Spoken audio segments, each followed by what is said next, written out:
Segunda de Corintios capítulo 7. Acuérdate, estamos viendo en Segunda de Corintios que es una carta a los corintios que nace de un conflicto entre los corintios. Ahora, de un conflicto nace algo muy bueno.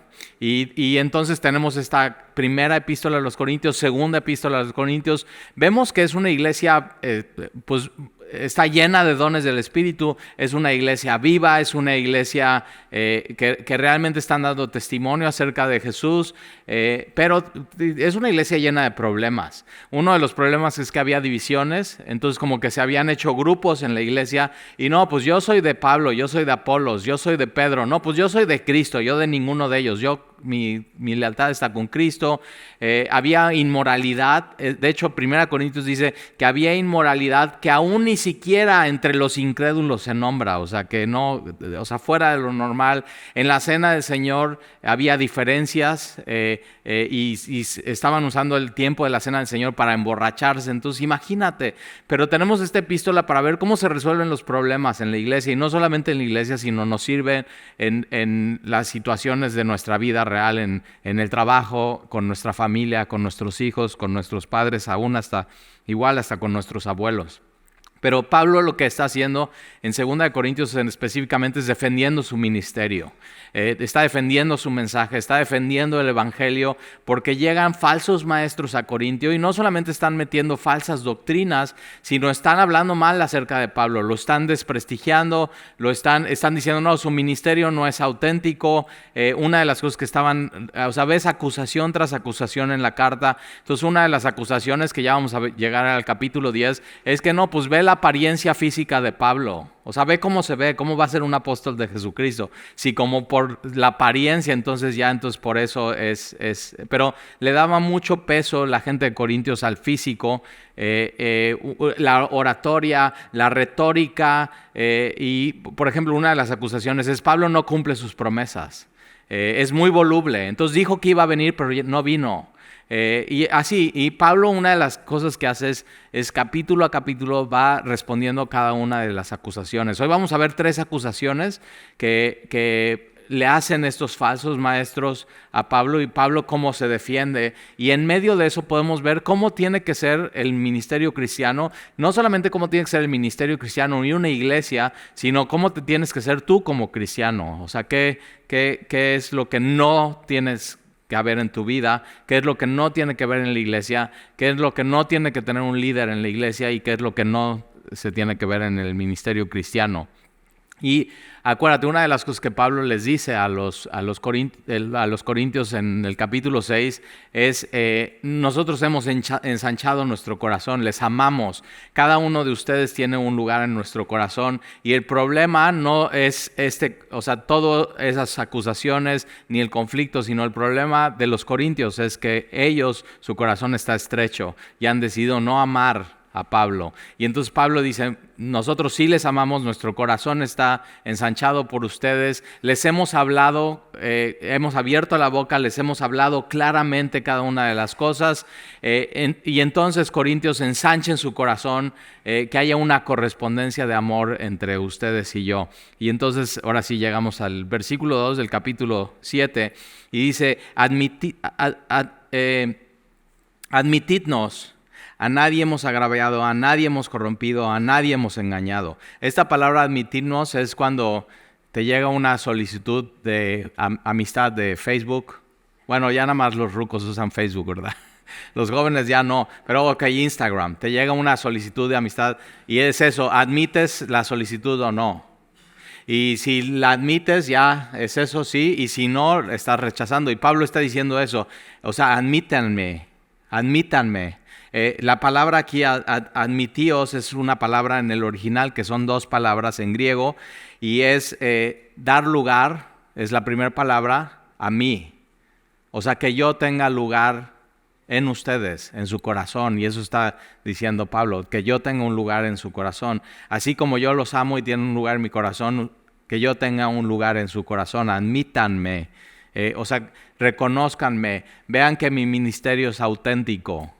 que sí soy un apóstol de Jesucristo.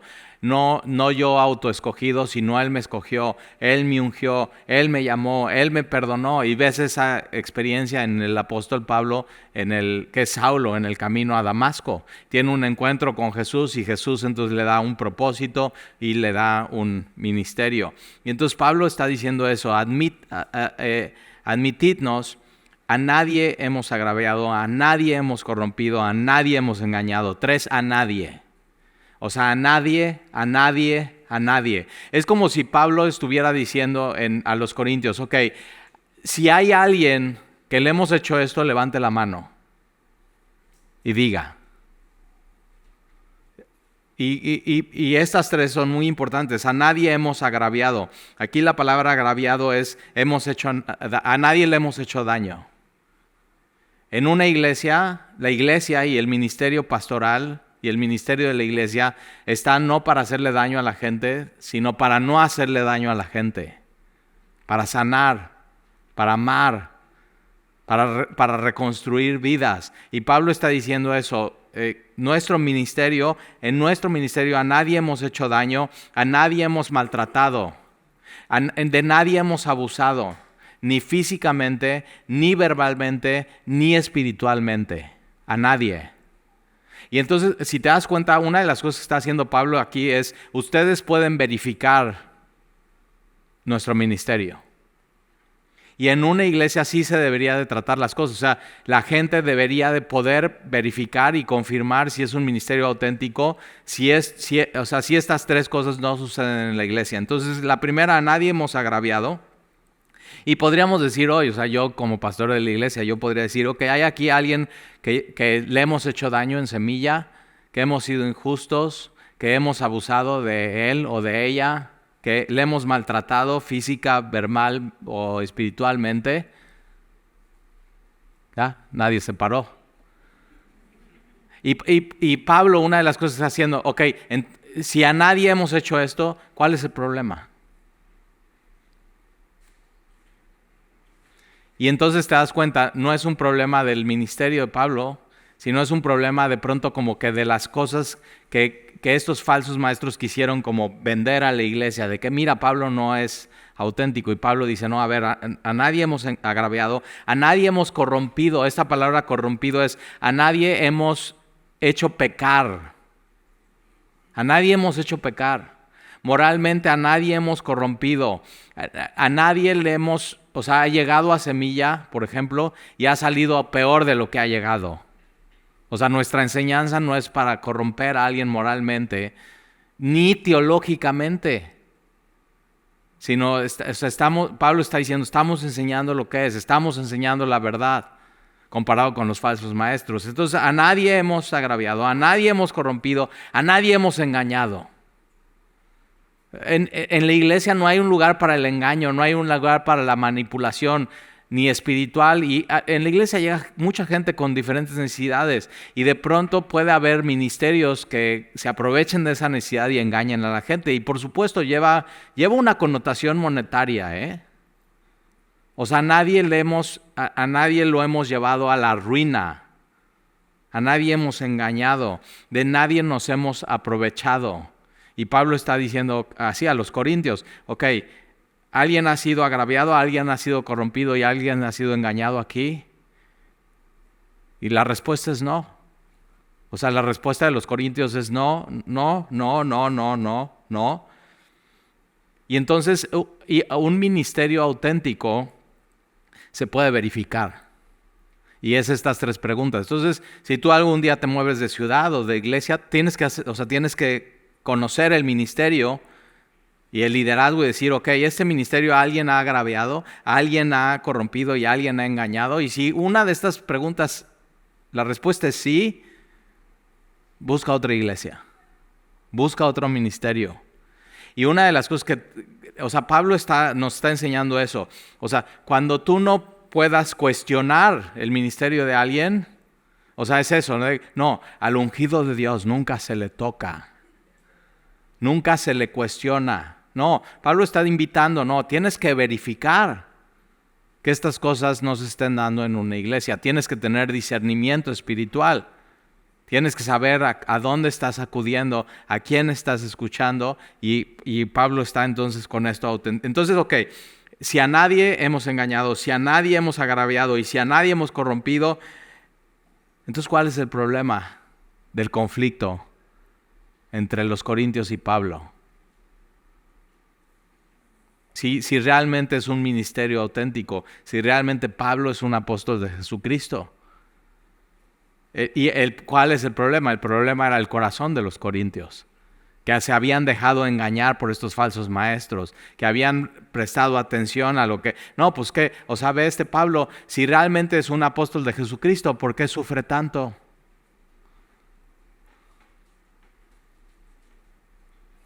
Y Pablo está como así, dice, ok, no, así se ve un auténtico ministerio en la iglesia y en la vida del liderazgo y el ministerio espiritual. Ahora, tú como cristiano, estas tres cosas son muy buenas. O sea, tú puedes decir, yo no he agraviado a nadie. Yo no he abusado de nadie, yo no he abusado ni física, ni verbal, ni espiritualmente de nadie. Y aún en tu ciclo más cercano, o sea, tú puedes decir eso. O sea, no, yo a mi esposa la trato bien, la amo como Cristo amó la iglesia, no la he agraviado, no le he hecho daño, no he hecho injusticia, no la he maltratado. Ahora, ¿qué pasa? A veces sí, o sea, yo el otro día estaba platicando con un pastor y dice, no, hay veces que de pronto llego lleno de problemas a mi casa. ¿Te ha pasado eso? Llegas de problemas a tu casa y del trabajo y de situaciones en tu vida, y entonces de pronto llegas a tu casa y ahí está tu esposita esperándote y te desquitas con ella y le hablas áspero y no la tratas como la deberías de tratar, y dices sí, y entonces le digo, ajá, y cuando llegas así a tu casa y pasa eso, ¿qué onda? Y dice, no, pues mi esposa me recuerda que no la debo de maltratar. Así nada más me dijo. Y dice, y es muy linda, pero es muy firme. O sea, eso no... Y dice que le hace esta pregunta, ¿de veras me vas a tratar así? ¿De veras? ¿Así? ¿Y qué es lo que hace? Convicción de pecado. Entonces, estas tres preguntas son para nuestra vida también como cristianos. O sea, a nadie deberíamos hacer daño, a nadie deberíamos de maltratar, a nadie deberíamos de hacer pecar en nuestra vida, en donde trabajas. A nadie debes de engañar, de nadie te debes de aprovechar. Las personas no son un recurso para lograr algo en tu vida, y menos en el ministerio. Pero en tu vida no son un recurso, son personas, son almas, son hechas a la imagen y semejanza de Dios, tienen dignidad, tienen valor. Entonces no hay lugar para aprovecharse de ellas, no hay lugar para sacar ventaja de ellas, y ahí está. Entonces, a nadie hemos agraviado, a nadie hemos corrompido, a nadie hemos engañado. Y entonces si no hemos hecho eso, Pablo dice, entonces admítanme. O sea, ya hay que dejarnos de este conflicto y de estos problemas, ensanchen su corazón y correspóndanme al amor que yo les tengo. Ahí está. Entonces, tres cosas a considerar en una iglesia y en un ministerio cristiano. Versículo 3. No lo digo para condenaros. Entonces, me encanta eso. Y es eso. Nunca el ministerio de la iglesia está para condenar a la gente, sino para extender gracia, misericordia, pero sí convicción de pecado, ¿eh? O sea, no es lo mismo condenación que convicción de pecado. La condenación viene de Satanás. O sea, Pablo mismo escribe que no hay ninguna condenación para los que estamos en Cristo Jesús. Pero cuando nos equivocamos en algo y estamos pecando, sí puede venir alguien a convencerte de tu pecado, y no para condenarte, sino que para que te arrepientas y regreses a Dios. Y eso es lo que hace el Espíritu Santo en nuestras vidas. De pronto hacemos algo, lo justificamos por un tiempo, ponemos pretexto por qué lo hicimos, y al final viene una convicción de pecado muy fuerte en nuestro corazón que acusa a nuestra conciencia. Su Espíritu le habla a nuestra conciencia y decimos, ¿sabes qué? Ya por más que quiero justificar que eso estuvo bien, no estuvo bien, me equivoqué. ¿Nunca te ha pasado eso? O sea, no puedo más. Entonces, ¿qué? Dios mismo te empuja a confesar tu pecado. Pero y si confesamos nuestros pecados, Él es fiel y justo para perdonar nuestros pecados y limpiarnos de toda maldad. Entonces Él está obrando siempre a tu favor para llevarte al arrepentimiento, que es un poco lo que va a hablar aquí el apóstol Pablo. Entonces no lo digo para condenaros, pues ya he dicho antes que estáis en nuestro corazón. Entonces no es para condenarnos, sino les digo estas cosas porque les amo y están en mi corazón. Para morir y para vivir juntamente. O sea, siempre vamos a estar con ustedes, en las buenas y en las malas, en la vida y aún en la muerte, estamos juntos en esto. Versículo 3, mucha franqueza tengo con vosotros. Es una de las cosas que se repiten en la epístola. O sea, Pablo usa de mucha franqueza y cuando hay un conflicto y cuando hay un problema, eso se requiere, franqueza. En México decimos eso, pues te voy a decir la neta. Así como va. Ahora, pero con amor, muy importante, porque Pablo está diciendo, no les digo esto para condenarlos, les digo esto y les voy a decir porque les amo. Entonces es no para condenación, con amor, pero la neta. Y así tenemos que aprender a hablar en nuestras vidas. Y más sobre todo cuando hay un conflicto matrimonial, cuando hay un conflicto en la iglesia, cuando hay un conflicto en tu trabajo, cuando hay un conflicto con tus hijos. A veces con nuestras pláticas con nuestros hijos andamos con muchos rodeos y no somos francos. Y no es para condenar, es para amar, pero mucha franqueza. ¿Por qué decimos la neta? Porque cuando compras leche en polvo, dice peso neto. Es lo que es.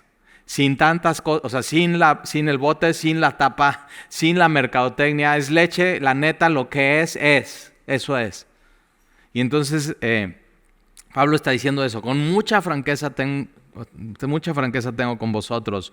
Mucho me glorío con respecto de vosotros. O sea, Pablo está diciendo, y yo les he hablado la neta y estoy muy orgulloso de ustedes. Les anima. Pablo les anima. No les condena, les anima y estoy orgulloso de ustedes. Estoy lleno de consolación y sobreabundo de gozo. Sobreabundo de gozo en todas, dicen, nuestras tribulaciones. Entonces Pablo dice, en medio del conflicto que hemos tenido, y vas a ver cómo Dios usa los conflictos. ¿Sí sabías que los conflictos a veces en las empresas son buenos? Los conflictos a veces en las familias son buenos. Las crisis, una crisis es un momento de una decisión y tienes que saber, ok, esto nos sucedió y ahora ¿para dónde vamos? ¿Para acá o para acá? Y nos hacen crecer y nos hacen madurar y nos hacen saber quiénes somos y nos hace ver lo que realmente hay dentro de nosotros. Las crisis son unas grandes oportunidades, los conflictos son grandes oportunidades. En una empresa cuando no hay conflicto y no hay crisis se puede quedar estancada y morir. Pregúntale a Blockbuster. Y dices, no sé qué es Blockbuster, estás bien joven. Antes Blockbuster era una tienda física, no existía comercio electrónico, no había internet. Eso es lo que hacíamos los chavorrucos de hoy en ese tiempo. Tú hoy vas a TikTok, a Netflix, a eso, nosotros íbamos a Blockbuster. ¿A qué? A vernos las caras de amigos de gente que iba a Blockbuster. Tenías tu membresía y ahí estabas y estabas dando vueltas y decías, tenías tu amigo de Blockbuster, ¿cuál me recomiendas? Y estaba otro, tu vecino, oye, ¿cuál viste? Y te peleabas por los estrenos, ¿sí o no? Así, ay de ti cuando no regresabas la película. ¿Nunca te pasó? No hay empresa en el mundo que castigue a sus clientes. Y ellos lo hacían. Y entonces Netflix se dio cuenta de eso y dice, nosotros no vamos a castigar a nuestros clientes. Si se quieren quedar con la película, que se la queden. Y no había conflicto en Blockbuster, todo iba bien. Abrían tiendas y tiendas y tiendas y tiendas. Y entonces murieron. Cuando hay conflictos en nuestra vida es una oportunidad para crecer. Y vas a ver este conflicto entre ellos, vas a ver cómo Dios lo usó. En las iglesias cuando hay conflictos y hay crisis, en los matrimonios, cuando sí, todo está bien, ay, te amo mi amor, todo bien. Nah. Y es donde aprendemos a amarnos más. Cuando tenemos un conflicto y lo resolvemos y salimos adelante y nos encariñamos más. Y eso es lo que pasa. Y entonces Pablo está aún en medio del conflicto, sobreabundo de gozo, porque de cierto, versículo 5, porque de cierto cuando vinimos a Macedonia, ningún reposo tuvo nuestro cuerpo. El apóstol de Jesucristo está diciendo, tuvimos una época en nuestra vida que ningún reposo tuvo nuestro cuerpo. ¿Nunca has tenido una época así en tu vida? En México tenemos un dicho que nos llovió sobre mojado. O sea, ya estás mojado y aparte de que ya estás mojado, te llueve. Y dices, ¿ya para qué? Ya estaba así, ya venía emproblemado y con este conflicto y todavía un conflicto arriba de ese conflicto. Y Pablo está diciendo eso, y nosotros cuando llegamos a Macedonia, ningún reposo tuvo nuestro cuerpo, sino que en todo fuimos atribulados, en todo fuimos atribulados. De fuera conflictos, batallas, problemas, situaciones, circunstancias, y de dentro temores. Pablo tuvo miedo. Y Dios usa los conflictos y el miedo para sacar algo de eso. Ahora, por favor, no te quedes en tus conflictos. No te quedes en tus miedos, sino ve cómo Dios va a usar esas dos cosas, esos dos ingredientes en medio de la receta para sacar algo bueno. Y eso es lo que Pablo nos va a enseñar aquí, de ese conflicto y esos miedos que surgió, que nació. Y entonces, igual tú en tu vida estás así, lleno de conflictos y batallas, y adentro en tu corazón lleno de temor y angustia. Y si tienes eso en tu corazón, no te sientas solo. Así se sintió el apóstol Pablo, siervo de Jesucristo.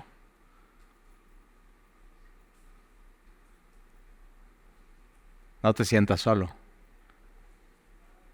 Y entonces ahí está, Pablo lleno de conflicto, Pablo lleno de temores, atribulado. Versículo 6, pero Dios. Aquí está. No te quedes con esos dos ingredientes, conflicto y temores. Hay gente que, hola, ¿cómo estás? Y dice, no le hubieras ni preguntado. Porque nunca aparece el siguiente versículo en sus vidas. Nunca aparece, pero Dios. Todo es conflicto, temores, conflicto, temores. Y lo que cambia, el ingrediente que cambia todo es Dios en tu vida. Tiene que ser Dios. Y entonces dice, pero Dios que consuela a los humildes. Y dices, ay, qué bonito está eso. Dios consuela a los humildes. No, pero aquí la palabra humilde es abatido. Ya no está tan bonito, ¿verdad? Dios consuela a los abatidos, Dios consuela a los que ya no tienen fuerza, Dios consuela a los que están quebrados, Dios consuela a los que están destruidos. A esos Dios consuela. Entonces, si tú te sientes así, lleno de conflictos, lleno de temores, y invitas a Dios en medio de eso, Él consuela a los abatidos. Entonces, si estás abatido hoy, ahora nadie, Señor, por favor, que esté abatido la próxima semana, por favor. No somos sadomasoquistas. Pero Dios a veces nos lleva a lugares así en nuestra vida, o sea, donde caemos bien profundo y bien abatidos para conocer la profundidad del amor de Dios que hay en Cristo. Nadie se siente cómodo en ese lugar, Pero, o sea, Dios que mora en las alturas, en lo sublime, y Él es eterno. También mora y habita con el quebrantado y humilde de espíritu. Y ahí, allá arriba no nos encuentra, no estamos, pero aquí abajo sí. Pero Dios, que consuela a los abatidos, a los humildes, nos consoló. Ahí está. Entonces, si tú estás abatido, hay conflictos y hay temores y hay una batalla en ti, lo que viene en tu vida es el consuelo de Dios.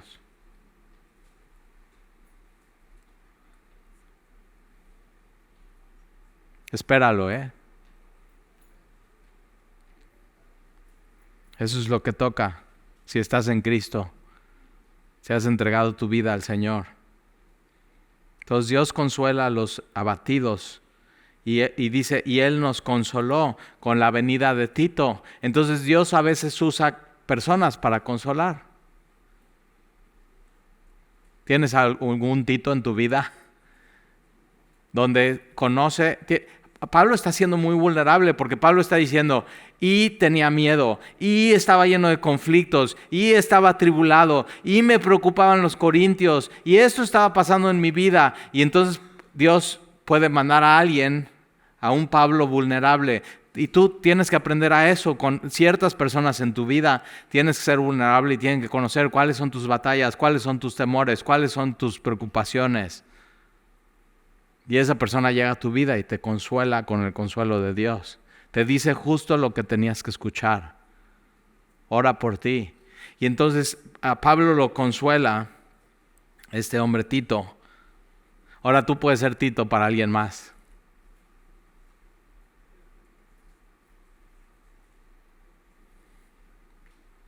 Y entonces nos consoló con la venida de Tito.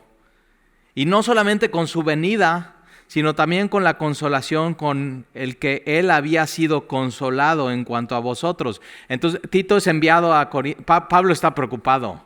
Pablo está en Troas. Dios abre la puerta para ministrar y dice, no puedo. Se va a Macedonia y manda a Tito y dice, Tito, tienes que ir a ver cómo está la iglesia. Y cuando Tito regresa, ahora Pablo envía una carta que vamos a ver que ya platicamos de ella, es la carta severa. Es una carta con mucha franqueza, diciendo a los corintios lo que es, diciéndoles también el amor que tiene Pablo, pero buscando arrepentimiento en ellos. Y Pablo, vas a ver los sentimientos que tiene al mandar esta carta. Pero entonces Tito regresa y trae buenas noticias de los corintios y eso consuela a Pablo, consuela su corazón. Y entonces con la venida de Tito y también como Tito fue consolado en cuanto a vosotros, haciéndonos saber vuestro gran afecto, vuestro llanto, vuestra solicitud por mí, de manera que me regocijé más. Entonces va Tito con los corintios, llega con Pablo y le dice, Pablo, ¿qué crees? Te tengo buenas noticias de los corintios. Te aman. Pablo, ¿qué crees? Cuando fuiste y te insultaron y no estuvieron de tu lado, ¿qué crees? Sí están de tu lado. Pablo, ¿qué crees? Lloraron y se arrepintieron y hubo un quebranto y ya no estaban con este orgullo espiritual. Y no solamente eso, sino estaban muy solícitos por ti. O sea, te quieren ver, Pablo, te quieren ver. Y Pablo eso le causa muchísima alegría. La restauración de una relación. No hay nada más hermoso que restaurar una relación que estabas con conflictos en tu vida. Y vale la pena hacerlo. Entonces ahí está. Y llega Tito y es consolado. Pablo. Versículo 8. Porque aunque os contristé con la carta, aquí está la carta, y no la tenemos. Si no, tendríamos 3 o 4 cartas de Pablo a los Corintios. Pero entonces, porque aunque os contristé con la carta, no me pesa, aunque entonces lo lamenté. Entonces dice, los hice entristecerse con la carta y no me importó y se las mandé, pero de pronto sí, como que me eché para atrás y así, Pablo está así. ¿Nunca te ha pasado que ahora en ese tiempo eran cartas, ahora ya tenemos WhatsApp y Facebook y correo electrónico, pero es eso, estás escribiendo un mail o un WhatsApp a alguien y le quieres decir algo y quieres usar de mucha franqueza y no es para condenación, sino es para buscar restauración y estás escribiendo y mira, te voy a hablar con mucha franqueza y te amo y así, y ahí estás escribiendo y de pronto dices, ok, ¿lo envío o no lo envío? Y Pablo está así, está dudando, ¿voy a enviarlo o no lo voy a enviar? Y de pronto Pablo envía la carta y nunca te pasó que la envías y dices, no la debí de haber enviado. Pablo está así. Pero entonces ya cuando dice, ok, ya la envié, pero no sé cómo van a responder. Y de pronto en tu WhatsApp dice así, escribiendo, la otra persona escribe, y estás... Y Pablo, entiende a Pablo cómo se está sintiendo, su preocupación por esa relación restaurada con los corintios. Y vas a ver cómo de un conflicto sale algo muy bueno. Tienes que confiar en Dios. Él permite los conflictos en tu vida y en tu familia y en ti, aún en ti, en tu corazón, en tu mente, esa batalla así. ¿Para qué? Si estás en Cristo sale algo bueno de eso. Y de pronto los conflictos se vuelven un tesoro en tu vida. Y entonces, versículo 8, porque aunque os contristé con la carta no me pesa, aunque entonces lo lamenté. Porque veo que aquella carta, aunque por algún tiempo os contristó, entonces Pablo dice, yo sé que cuando llegó la carta y la leyeron, por un tiempo estuvieron tristes. O sea, era una carta con franqueza, no para condenarles, para decirles que les amo, pero decirles en qué estaban fallando, para buscar arrepentimiento en ellos. Y entonces sí, por algún tiempo os contristó, versículo 9, ahora me gozo, no porque hayáis sido contristados, no por la tristeza que causó eso, sino porque fuiste contristados para arrepentimiento. Entonces esa tristeza que ellos tuvieron al recibir esa carta severa del apóstol Pablo, pero con franqueza, sin condenación, pero con amor y con la verdad, dice, los llevó al arrepentimiento. Y esta palabra aquí, arrepentimiento, es metanoia, que es cambio de mente, cambio de actitud, cambio de vida, es una vuelta no. Y eso es lo que quería Pablo lograr con decirle la verdad a los corintios. Entonces, porque aunque fuiste contristados para arrepentimiento, fueron contristados, porque habéis sido contristados según Dios, para que ninguna pérdida padecieses por nuestra parte. Entonces, cuando eres contristado y eres confrontado con tu pecado, con tus errores, con tus fracasos, con lo que no debiste haber hecho en tu vida, viene una tristeza que dice Pablo aquí que es según Dios y no es para pérdida, sino es para vida. Es una tristeza que te va a llevar a ganar algo en tu vida. Eso es muy importante entender. Hay dos tipos de tristeza, aquí las va a hablar Pablo, versículo 10, porque la tristeza que es según Dios produce arrepentimiento. Hay una tristeza profunda que deja a Dios que tengas, que te quebranta, que te quiebra, que te lleva profundo, pero te lleva a cambiar algo en tu vida. Esa es una muy buena tristeza. ¿Algún día has estado así en tu vida? Que Dios permite eso, sabes, he fallado en esta relación, he fallado con Dios, he fallado a mi esposa, he fallado a mis hijos, he fallado en mi trabajo y dices, Señor, te necesito, perdóname, y Dios te lleva a una tristeza profunda, pero no es para que te quedes en esa tristeza, sino esa tristeza te lleva al arrepentimiento y ese arrepentimiento cambia tu vida. Hay ese tipo de tristeza, esa es la tristeza según Dios. Yo, como por un año, cuando llegué a Semilla, veníamos de otra iglesia y empecé a entender el amor y la gracia de Dios y quién era Dios y quién era yo y todo lo que había pasado en mi vida. Así, y Dios, Dios hace eso, te revuelve todo en tu corazón. Así, se vuelve una batalla. Pero hubo un tiempo que yo sentía que cada semana moría. Así. Como una tristeza profunda, Pero, eso en un ambiente de gracia en mi vida me hizo muy bien. Y trajo frutos. Y fue para bien. Entonces, el cristiano que cae en esta tristeza que según Dios le hace muy bien. Le quebranta. Le lleva profundo. Y de pronto Dios se revela y te consuela. Te muestra quién es Él. Y creces en el Señor. Pero es una tristeza que es según Dios, que te guía al arrepentimiento. Y que no es para pérdida, sino es para ganancia. Ganas algo después de eso en tu vida. Entonces hay épocas que el cristiano sí está bien que esté contristado. Así. Y Dios va a caminar con eso contigo en eso en tu vida. No es para siempre, muy importante, ¿eh?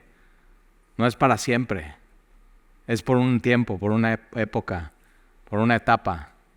Y Dios va a producir algo. Va a sacar algo muy bueno de eso en tu vida. Tienes que confiar en Él. No tienes que perder la esperanza en medio de eso. Entonces esa es la tristeza que es según Dios, que no es para pérdida, sino es para ganancia. Versículo 10, porque la tristeza que es según Dios produce arrepentimiento para salvación. Entonces, bueno, de que no hay de qué arrepentirse. Entonces, esa tristeza que produce arrepentimiento, de ese arrepentimiento y de esa tristeza no hay que arrepentirse, te hace bien. Pero la tristeza del mundo, esa no tienes que caer ahí. Es una tristeza sin esperanza. Es una tristeza que te aleja de Dios. La tristeza que es según Dios te acerca a Dios y te lleva al arrepentimiento y produce algo en tu vida. La tristeza del mundo no hay esperanza. Te aleja de Dios. No vas a encontrar ahí consolación. No te va a hacer cambiar tu vida. La tristeza que según Dios es para cambiar tu vida, para darte una nueva perspectiva, para darte una nueva visión de quién es Dios. Job se deprimió, ya no podía más con su vida y su situación. Y al final pudo decirle a Dios, Señor, de oídas te había oído, pero ahora mis ojos te ven. Te pude conocer en medio de eso. Y Job fue restaurado. Perdió todo, Perdió todo. Y al final Dios le restauró con el doble de lo que tenía. Y pudo conocer a Dios. Entonces tienes que confiar en Él. Porque la tristeza que según el mundo lleva a la muerte. Y Dios no quiere la muerte, quiere vida. Dios quiere que tengas vida.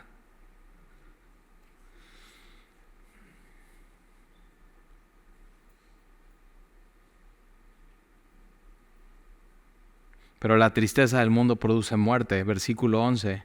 Porque aquí, esto mismo de que haya sido contristado según Dios, ¿qué solicitud produjo en vosotros? Ve, la tristeza que te lleva a un profundo quebranto y te acerca a Dios y te lleva a arrepentirte, ¿qué solicitud produjo? Esta palabra ya nunca le dices a tus hijos, ay, qué bien chico, qué solícito eres. No, le dices, oye, qué bien. ¿Estás bien pila? ¿Estás haciendo lo que te toca? ¿Estás tomando las decisiones correctas? Y sobre todo es con Dios. Entonces cuando hay una tristeza profunda que te hace que te acerques a Dios y hay un arrepentimiento en tu vida, crea algo muy bueno en ti. Entonces te pones las pilas con Dios. Regresas a esa relación personal con Él. Eso quiere Dios. Entonces, regresa a Él. Entonces, ¿qué solicitud produjo en vosotros? ¿Qué defensa? Aquí la palabra defensa es apología. Entonces, apologética es la defensa de la fe. Entonces, cuando hay una tremenda tristeza y te acerca a Dios y hay un arrepentimiento profundo, cuando sales de eso, te vuelves un defensor de tu fe. Entonces, a pesar de donde Dios permitió que llegaras, Él te sacó de ahí. Y entonces, esa es tu fe y nunca la vas a negar. Entonces, ¿qué defensa? ¿Qué indignación? ¿Indignación con quién? Con el pecado. Con cómo pude yo fallarle así a Dios. Una autoindignación. Entonces, ¿qué indignación creó eso? ¿Qué temor? Esta palabra temor es reverencia. Entonces, cuando hay una profunda tristeza y un acercamiento con Dios y un arrepentimiento, aumenta tu temor de Dios, tu reverencia, tu querer honrarle y amarle y obedecerle. Te maravillas de Dios. Eso es lo que sucede. Entonces, ¿qué temor? ¿Qué ardiente afecto? Entonces crea una flama en ti. El pecado en tu vida, que no te arrepientes, apaga esa flama. Corta tu comunión con Dios.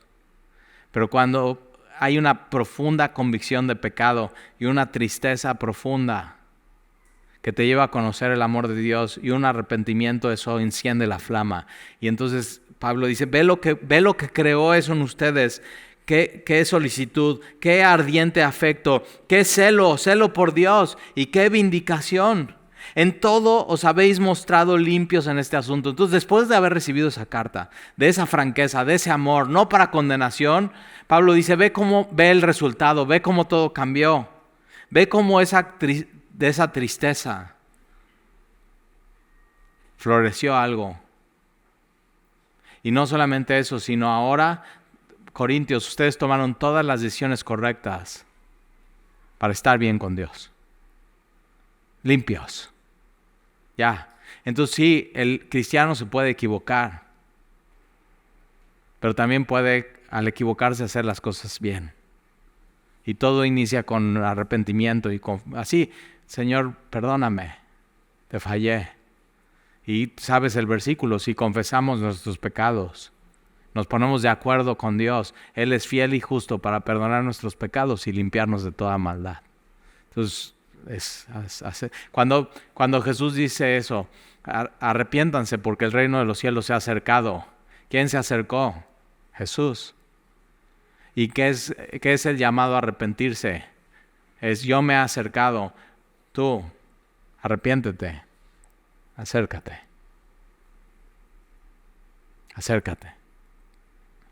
Eso es. Entonces, versículo 12, así que, aunque os escribí, no fue por causa del que cometió el agravio. Hubo un agravio, hubo una ofensa, y esa fue contra Pablo. Y dice, y yo les escribí esta carta no por el que me ofendió, no por mí que me ofendió a mí. ¿Te imaginas que tuvieras que escribir una carta por cada ofensa de alguien? ¿Cómo sería tu diario de cartas? Y dice Pablo, no, yo no escribí esa carta por el que me ofendió, yo no escribí esa carta por mí, yo escribí esa carta por el bien de ustedes, la iglesia. Por eso, y qué bueno que tenemos esta 2 Corintios y podemos ver cómo se arreglan los conflictos y los problemas. Y cuando se arreglan bien, producen algo muy bueno en ambas partes. Así que aunque os escribí, no fue por causa del que cometió el agravio, ni por causa del que padeció, sino para que se os hiciese manifiesta nuestra solicitud, nuestro cuidado que tenemos por vosotros delante de Dios. Por eso hemos sido consolados en vuestra consolación, pero mucho más nos gozamos por el gozo de Tito. Entonces Tito está en una situación delicada y Pablo está diciendo, vas a ir con ellos y me vas a venir a decir cómo está la iglesia. ¿Qué dicen de mí? ¿Qué dicen de mi ministerio? ¿Ya cambiaron de forma de pensar o no? Y Tito va y cuando llega a la iglesia, ¿qué es lo que pasa? Hay un afecto por Pablo, hay un llanto, hay una solicitud, Tito, todo bien. Y Tito regresa y está consolado y está lleno de gozo por lo que encontró en los Corintios. Y Tito ha sido confortado, su espíritu por todos vosotros, versículo 14. Pues si de algo me he gloriado con él respecto de vosotros, y es eso. Si en algo me he gloriado, es de ustedes. O sea, Pablo le decía a Tito, es que tienes que ir a la iglesia. Son unos tipazos. O sea, los amo.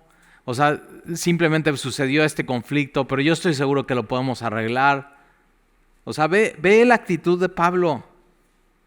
Y no he sido avergonzado, sino que así como en todo hemos hablado la verdad. Otra vez nos regresa a la verdad. ¿Cómo se resuelven los conflictos? Con la verdad. También nuestro gloriarnos con Tito resultó verdad, y su cariño para con vosotros es aún más abundante. Fíjate, ve lo que aumenta el cariño de Tito por los corintios. ¿Qué es lo que, o sea, por qué aumentó el cariño de Tito? Porque había un conflicto, se resolvió y hay más cariño. ¿Nunca te ha pasado eso? ¿Tienes a alguien, o sea, tienes un conflicto con esa persona y dices, no, yo me he sentado con gente y digo, hasta que no resolvemos esto, no nos paramos de la mesa, porque te amo. Y cuando se habla la verdad y se resuelve el conflicto, hay más cariño y hay más amor. ¿Sí o no? Cuando en un matrimonio, así, hay un conflicto y se resuelve con la verdad y con amor y no con condenación y se brinca ese conflicto, hay más unión, hay más amor. Entonces ve cómo Dios usa los conflictos. Ve cómo Dios usa la tristeza para producir algo bueno. Entonces, si tú estás en medio de eso, confía en Dios.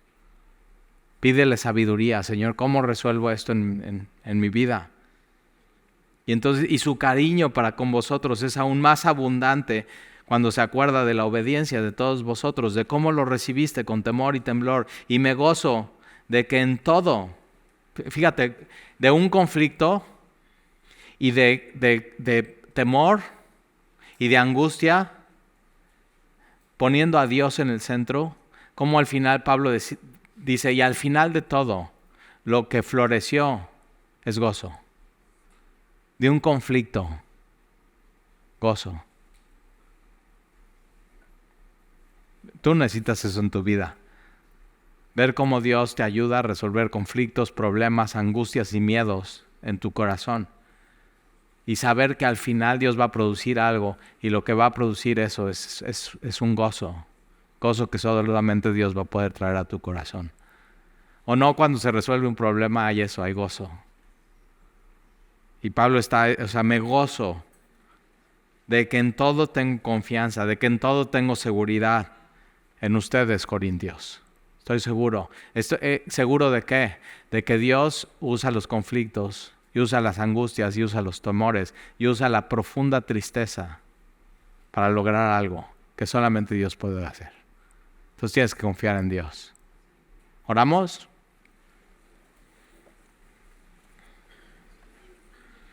Y Señor, te doy gracias por tu palabra.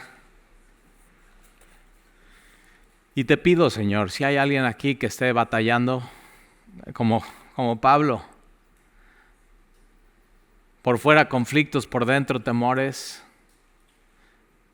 que tú, Señor, cambies la ecuación de la vida de esa persona con un pero Dios en su vida, pero Dios que consuela a los humildes, que consuela a los abatidos. Entonces lo primero que tenemos que hacer es decir, Señor, aquí estoy y estoy batallando y tengo miedo y estoy abatido, ya no puedo más. Señor, entonces interven en mi vida y sé un pero Dios en esta situación. Ayúdame, Señor. Y usa todo esto. Usa el conflicto, usa el miedo para glorificarte tú, Señor, en medio de esto. Y yo te pido, Señor, que así estas 3 marcas de un ministerio, a nadie hemos agraviado, a nadie hemos corrompido, a nadie hemos engañado, que pongas esas marcas, Señor, en nuestra iglesia. Que no solamente sea la visión de tu palabra, sino de cada uno de los que aquí estamos.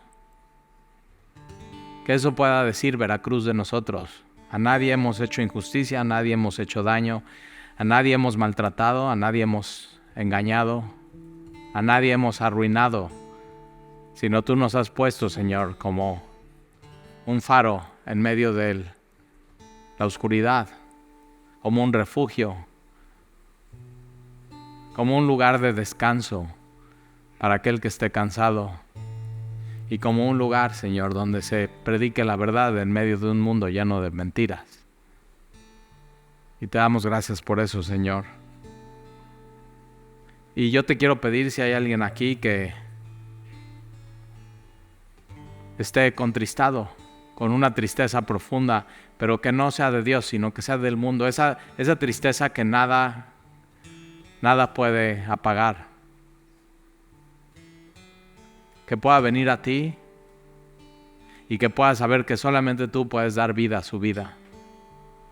Y si hay alguien aquí, Señor, que esté con una tristeza que es según Dios, que la sepa reconocer y que esa tristeza le lleve al quebranto, y ese quebranto le lleve al arrepentimiento, y ese arrepentimiento le lleve a una solicitud y un afecto por ti y un celo profundo y sobre todo santidad. Te lo pido, Señor, porque esa es una tristeza que no lleva a la muerte, sino lleva a la vida.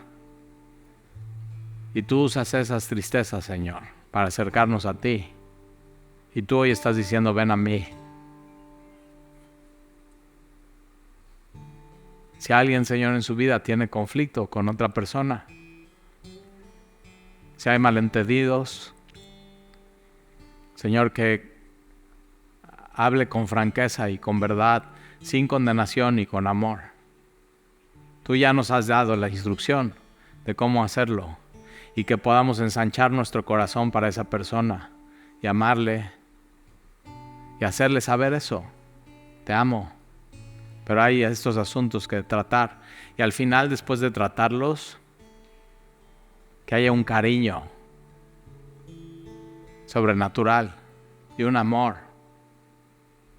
Y te lo pido, Señor. Y te damos gracias por Jesús, que Él vino a arreglar el conflicto más grande de la humanidad con Dios, que éramos enemigos de Dios, y tú mandaste a tu Hijo a morir por nosotros y a resolver el asunto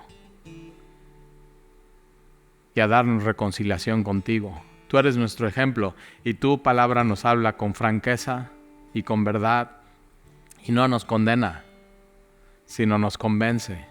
Convence, Señor, que necesitamos a Jesús como nuestro Señor y Salvador hoy. Convéncenos, Señor, con tu Espíritu. Gracias por hablarnos así, como nos gusta, con la neta, sin rodeos, como va. Y te damos gracias, Señor, por eso, por cómo eres. Y te lo pedimos en el nombre de Jesús. Amén.